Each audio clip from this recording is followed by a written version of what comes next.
Traversant une période agitée en termes de résultats lors des 3 dernières journées de la phase aller, l'AS Real de Bamako entame la seconde phase sur de bons rails en se déplaçant à Kati pour affronter le Mamaïra Assi. Les Scorpions de l'AS Real revanchards se signalent depuis la 10e minute par Boulkassou Diarra. L'entraîneur du Mamaïra a beau donner de consignes, ses joueurs craquent à la 65e minute. Le feu follet Koku Koupko déborde sur le côté droit et sert Maka Samabali, qui à son tour transmet le ballon à Ibrahima Sangare pour le deuxième but. La seule réaction du Mamaïra intervient à la 87e minute. Le tir de Mohamed Samake est détourné en corner par le gardien de l'AS Real. Score final 2-0. Amis sportifs, bonsoir à toutes et à tous. Bienvenue ici au stade du 26 mars pour cette rencontre Association sportive olympique de Missira, Union sportive du cercle de Kita, comptant pour la 12e journée du championnat national dans le groupe B. Cette 12e journée qui marque la phase retour du championnat national. Attention à cette perte de balle pour l'attaquant de l'USK. Il va rentrer dans le défense, il frappe. Et le ballon qui est dégagé par la défense de la Somme, mais pas pour longtemps. Encore Guimaraoulé. Quel match de Guimaraoulé cet après-midi. Il va centrer au second poteau. Attention, il va chuter. Le but. Le but de l'USK. L'attaquant Verata de Kita, Bourama Sidibé, qui était dans l'éventail de récupération. Et finalement, l'arbitre Abladjara qui met fin à cette partie qui voit l'Union sportive du cercle de Kita empocher les 3 points. 3 points précieux pour l'équipe de Kita. En déplacement à Bamako lors de cette 12e journée du championnat national, le Sony AC de Gao mal en pointe dans le groupe A, à l'issue de la phase aller, avait fort à faire à l'association sportive de Bamako. L'équipe de Grand Tibougou Nere-Koro, tous les jeunes vêtus, favorite de cette affiche, va s'en remettre à son avant-centre Sidou Diarra, qui va d'abord ouvrir le score à la 22e minute, avant de corser l'addition à la 35e minute. 2-0 score à la pause. En deuxième période, l'SB va gérer son avance et marquera même un 3e but à la 89e minute par Oumar Tunkara. Avec cette défaite, le Sony fait du surplace dans la profondeur du classement du groupe A et l'SBL poursuit sa remontée en haut du tableau. L'AS Sabana de Mopti, qui avait à cœur de remporter ce match contre US Bougouni, habillé en rouge, vient de laisser la dernière place du groupe B à son hôte du jour en gagnant par 3-2.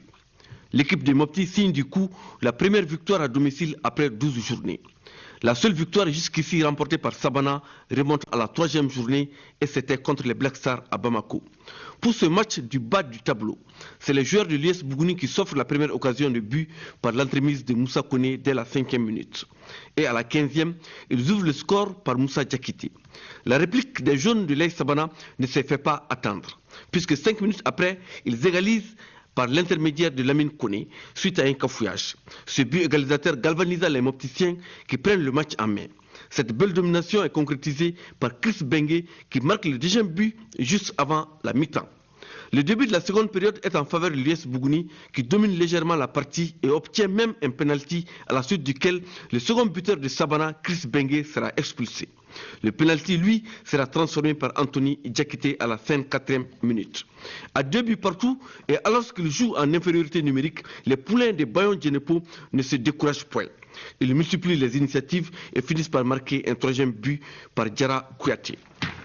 Signana de Koulikoro s'est imposé dans ce derby régional comptant pour la 12e journée du championnat national Ligue 1 Orange. C'était face au CES du Golofila. Les joueurs de Youssoufa Diallo, entraîneur de l'AS Signana, ont pris le jeu à leur compte dès le début de la partie, ce qui leur ont permis d'obtenir un coup franc aux abords de la surface de réparation du CES du Golofila. Il sera superbement tiré par Seriki Kouloubali et la balle va se loger au fond des filets du CES du Golofila.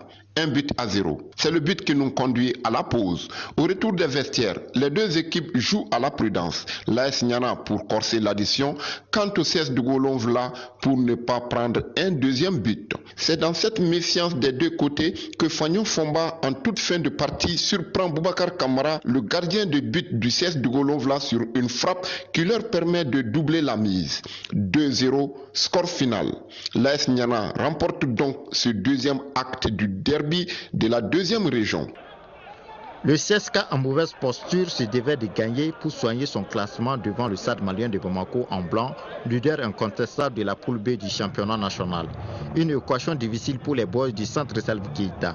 N'ayant rien à perdre, les centristes tiennent bon jusqu'à la 36e minute lorsque Mamadou Traoré brise leur espoir sur une mauvaise relance de leur gardien de but, Mahaman Baye. 1-0 pour le Stade malien de Bamako, un score qui nous conduit à la pause. De retour des vestiaires, les Blancs de Bamako se mettent très vite à l'abri.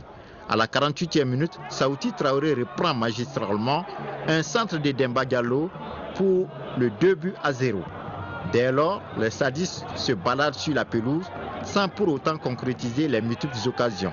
Contre le coup du jeu, les boys du centre Salif Keita réduisent le score en fin de partie par Malik Koumaré sur penalty. 2-1 pour le Stade malien de Bamako qui s'impose. Défait à l'aller par le score de 3-0, elle se bat en blanc a non seulement à cœur de se venger, mais également de rester dans le peloton de tête au classement de la poule B devant l'AS Police. Les joueurs de l'Afia Football Club monopolisent le ballon et dilapident de multiples occasions nettes de but. Contre toute attente, les policiers, avec leur nouvel entraîneur, Moussa Keita Dougoutri, qui avait hâte de retrouver le banc de touche, ouvrent le score sur un somptueux coup franc de Moussa Sissoko à la 24e minute. À partir de cet instant, les policiers confiants font jeu égal jusqu'à la mi-temps. En seconde période, les joueurs de l'Afia Football Club confondent vitesse et précipitation devant la case des policiers.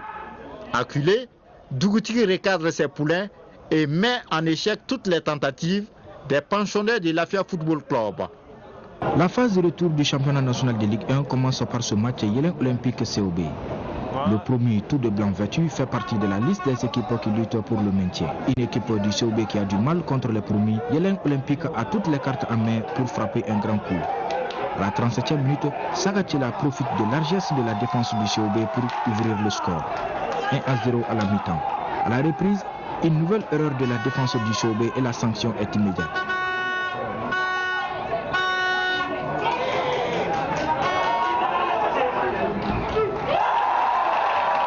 « 2-0 à la 51e minute. Le score aurait même pu être lourd si les attaquants de Yélin s'étaient montrés plus efficaces, à l'image de ce penalty manqué de Bassikou Diabaté. Score final, 2-0 pour les hommes de Brawandiaï. C'est l'USFAS qui a fait les frais de la colère de l'AS Blacksar qui dirigeait mal sa position de relégable. Les pensionnaires de Badalabou rentrent au vestiaire avec l'avantage au score. Un but inscrit à la 23e minute par Mamadou H. Kamara. Dès le retour des vestiaires, Ibrahim Diallo, l'entraîneur de l'USFAS, procède à son premier changement. Mais l'AS Blacksar, plus déterminé, corse l'addition par Mounou Cissé à la 76e minute. 2-0, c'est le résultat final.